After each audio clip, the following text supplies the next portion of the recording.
Guys, हम हिंदी साहित्य के कुछ और क्वेश्चन पढ़ते हैं तो वीडियो शुरू करते हैं। गौतम बुद्ध की पत्नी की उज्ज्वल चरित्र के अंकन के लिए मैथिली शरण गुप्त ने किस ग्रंथ की रचना की है? तो यह है यशोधरा। मनु विनोद भाग 1, 2 और 3 किसकी रचना है? तो यह है श्रीधर पाठक की। हल्दी घाटी नामक महाकाव्य के रचयिता कौन है? तो यह है श्याम नारायण पांडे। आचार्य रामचंद्र शुक्ल ने प्रिय प्रवास की निम्नलिखित में से किस विशेषता का उल्लेख नहीं किया है? तो वो गाइज है बी। इसकी कथावस्तु एक अच्छे प्रबंध के लिए पर्याप्त है। भलो में रण झंकार अभी, लटकी कट में तलवार अभी, भोले पर में ललकार अभी, आँखों में है अंगार अभी। प्रज्ञा प्रवाह उदित उपयुक्त पंक्तियाँ किस कवि की हैं? तो यह है श्याम नारायण पांडे। भारत भारती के रचनाकार कौन है? तो यह है मैथिली शरण गुप्त। आधुनिक काल के काव्य में कविताएं किस भाषा में लिखी जाती थी? तो ये लिखी जाती थी खड़ी बोली में। प्रिय प्रवास का वर्ण विषय क्या है? तो ये है कृष्ण का मथुरा प्रवास।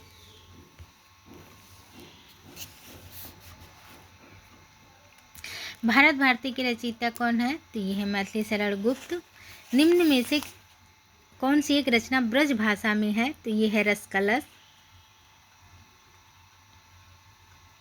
निम्न में से मैथिली शरण गुप्त का कृष्ण काव्य कौन सा है? तो ये है द्वापर।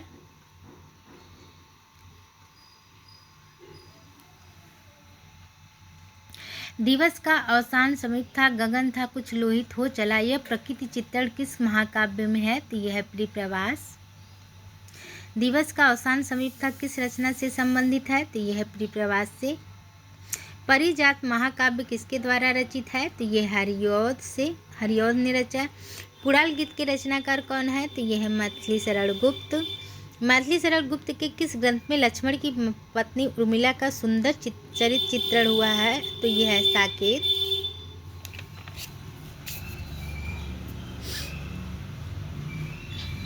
मैथिली शरण गुप्त के साहित्यिक गुरु कौन थे? तो ये थे पंडित महावीर प्रसाद द्विवेदी। निम्नलिखित में से मैथिली शरण गुप्त की रचनाओं का सही कालक्रम है? तो ये है रंग में भंग, भारत भारती, पंचवटी और साकेत। द्विवेदी के किस कवि ने अपना काव्य ब्रज भाषा में लिखा है? तो यह है जगन्नाथ नतनाकर।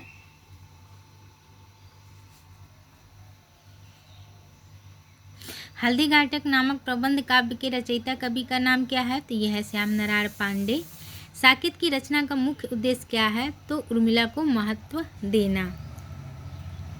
चिरगांव झांसी किस कवि का जन्म स्थान है? तो ये है मैथिली शरण गुप्त का। हम कौन थे, क्या हो गए और क्या होंगे अभी, आओ विचारे आज मिलकर ये समस्याएं सभी। ये किस कवि की पंक्तियां हैं? तो ये है मैथिली शरण गुप्त की। निम्न में से कौन सा विकल्प आचार्य महावीर प्रसाद द्विवेदी के संबंध में सही विकल्प है? तो यह है खड़ी बोली का परिष्कार करना। समालोचनादर्श के शीर्षक से इससे ऑन क्रिटिज्म का अनुवाद किसने किया था? तो ये किया था जगन्नाथ नतनाकर ने। श्रीधर पाठक द्वारा रचित नहीं है, तो उनके द्वारा रचित नहीं है वैदेही वनवास।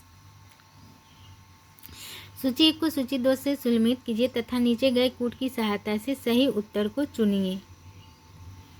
तो ये है बीर पंचरंत, लाला भगवान दीन, उलाहना पंचक, अमीर अली मीर, मातृ वंदना, गिरधर शर्मा नौरत, कानन कुसुम, मुकुंदर पांडे। हरिऔध के प्रिय प्रवास महाकाव्य में सर्गों की संख्या कितनी है? तो ये है 17। प्रेम शतक के रचनाकार कौन है? तो ये है वियोगी हरि। नूरजहां प्रबंध काव्य के रचयिता कौन है? तो ये है गुरु भक्त सिंह। रत्नाकर शब्द किस कवि के साथ जुड़ा है? तो ये है जगन्नाथ। गाइस, आज के लिए बस इतना ही। वीडियो अच्छी लगी हो तो चैनल को सब्सक्राइब करें, लाइक करें, शेयर करें। अगर फेसबुक से देख रहे हैं तो पेज को फॉलो करें, लाइक करें, शेयर करें। धन्यवाद।